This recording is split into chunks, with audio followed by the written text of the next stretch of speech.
All right. So for those who are attending, thank you very much for coming. For those who are watching later on a recording, hi in the future. First, I've got Ray, who is the head of community at cube.dev, where he's helping to grow the community of contributors to the cube.js project.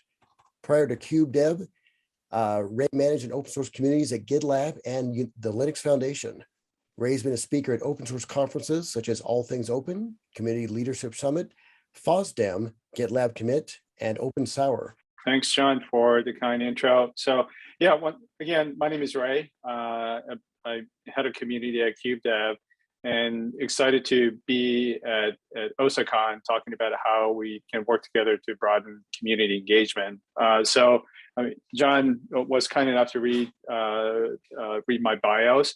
So I've been at Cube a little over a year now, and I think my involvement in open source community probably started a little over 7 years ago when I started working at the Linux Foundation on various networking projects. And if you want to get a hold of me or contact me after the talk, here's my contact information, Twitter or email or any other mechanism you find easy. So what I want to talk about today is how open source projects and communities have evolved over time. I think there's like a traditional conception that people have of what an open source project is. But as open source software has become more mainstream, the composition of community members have actually broadened, which I think is a great thing. And it's actually become a little bit more challenging to create an inclusive environment because the contributors are become more diverse. So here's a view of like a quote unquote traditional view of how open source projects look like. Traditionally, the participants and consumers of open source software were pretty much limited to other developers. So a lot of the conversation happened around code. Here's a sample code that we have in our repository. This is a ClickHouse driver. And a lot of the conversations and collaboration happened around code. So people converged around like Git-based tool chains like, GitHub, GitLab, Bitbucket, and others. And that's where most of the interactions happen. And what started happening several years ago was as open source software, like I said, has become more mainstream in all industries, like even more heavily regulated industries like telco, like medicine, et cetera, et cetera. A lot of people have sort of joined the movement and the conversation has broadened. So the collaboration and conversation didn't just happen around code, but it was things like discussion on like use cases, like tips and tricks on how to best get the best out of the software. And the interaction happened on platforms like Slack. I got a couple of snapshots here or forum where people are just asking questions and getting help from each other. The other end of the spectrum that I have here on the slide, this is a huge open source foundation, cloud native computing foundation that Kubernetes is a part of.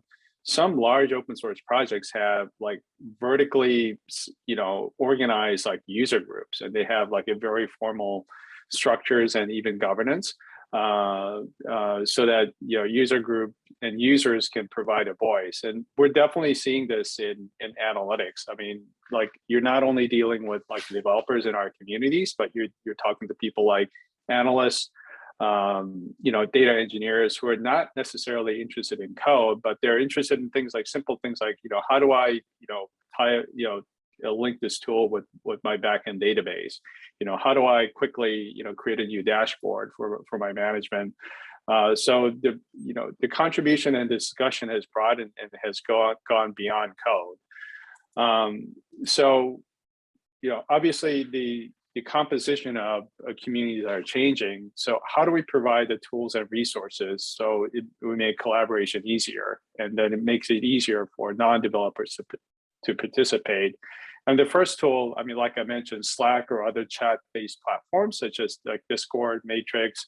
There are other tools out there that I didn't list here, things like Mattermost, and those become pretty important. And you need to spend a lot of time, whether you're on the product team or engineer or community management, to sort of monitor and help out and participate in those conversations, because that's where a lot of the interactions are happening.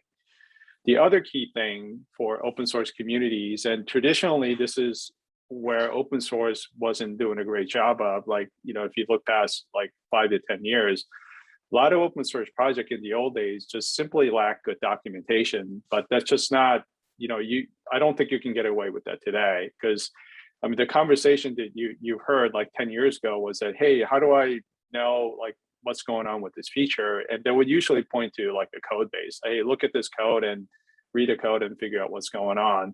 I mean, that's acceptable, okay, with developers, but if you're dealing with end users, it just can't happen. I mean, you need good, documentation should be a key onboarding tool for, whether they are developers or not. Like, you need like easy entryway to get familiar with your product or your community. And actually, about a year and a half ago, when I started, talking to the founders at Cube, one of the first things I checked out after I looked at the repo and where the source code is located, was actually documentation to see the maturity of the community. And I was actually pretty impressed. The project was only about 15 months old, and I mean, I think we only had like a 10 to 12 employees, if that, at the time. And I was pretty impressed with the structure and framework that was in place for documentation. And we made it they made it easy for community members to provide feedback on docs. So that's one of the things that really impressed me before I joined the company. And I mean, obviously, we still have a lot of work to do. Like, there's always ongoing improvement work happening in documentation, but that's one of the first things that I looked at to see if there's a good onboarding tool available for community members. And the other tool that I find very helpful, along with documentation, are the videos. If you go check out a lot of different open source communities, they have a lot of quick like guides on how to get started. That's like a short 3 to 5 minute video clips on, ranging from how you install the software or how to get things started, how you quickly create a dashboard, tied to your backend, for example. So those tools are always helpful. And then, this is useful for people that are not necessarily interested in dealing with code to get introduced to your project, and really lowers the barrier to entry. The other important part, along with tools, is how you recognize contribution. Like in the old days, I think a lot of people looked at which people contributed most code, for example, like in terms of like lines of code, number of patches, et cetera, et cetera. Obviously, that doesn't work anymore, right? Because you're getting a lot of different types of contribution from a lot of different people that are not developers. So you need to sort of broaden the scope in terms of how you measure like community contributions and how you sort of recognize when somebody's made a good contribution to your community. And then you need to be more inclusive. Like simple things like, if you notice somebody that's done a great job of helping other community members on Discourse or Slack, it doesn't have to be anything fancy. You don't need to present a formal, like a plaque or a medal. But just the fact that you acknowledge their contribution and get in touch with them, I mean, that really goes a long way. That gives them a sense of appreciation, and also helps foster a sense of community, because they realize that there are other people that are getting that are in similar situations, and getting help from other people's expertise. That really fosters the sense of community and collaboration. The final thing I want to talk about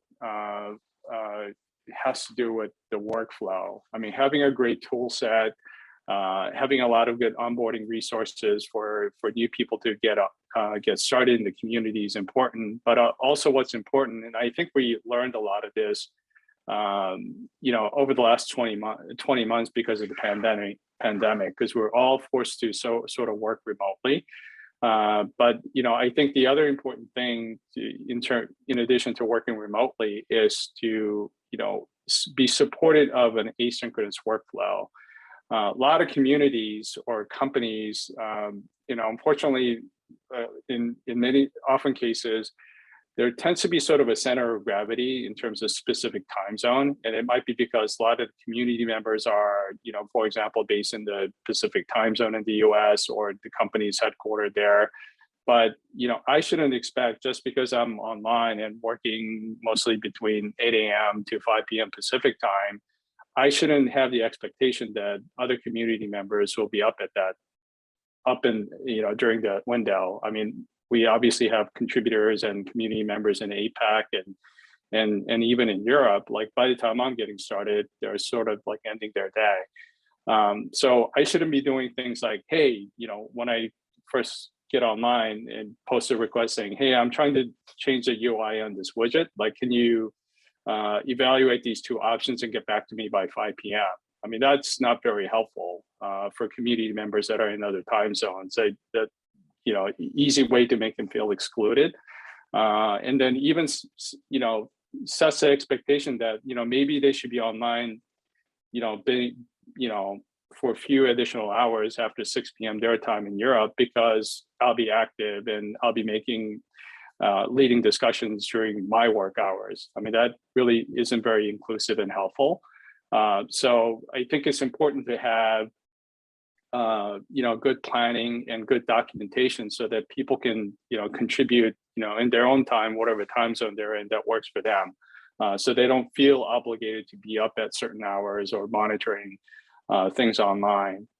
And I mean, finally, the last point I want to make, I mean, this is an ongoing challenge in open source. Like, you can't avoid like having meetings. I mean, meetings like sometimes need to happen because you need to collaborate, synchronously.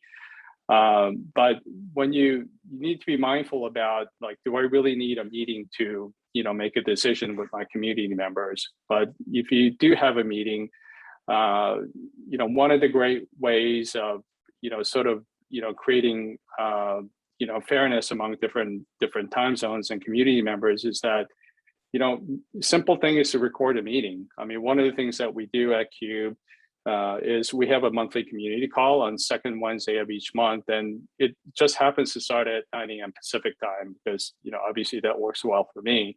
But I certainly appreciate that doesn't work for everyone. I mean, even people in Pacific time zones, they may have like standing meetings at work.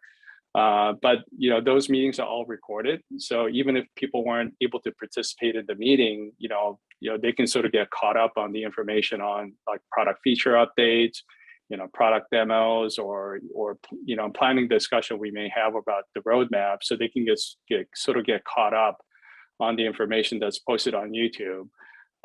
So I think in addition to having great tools, but we need to be mindful about the process of supporting an asynchronous workflow so that people don't feel excluded in different parts of the world.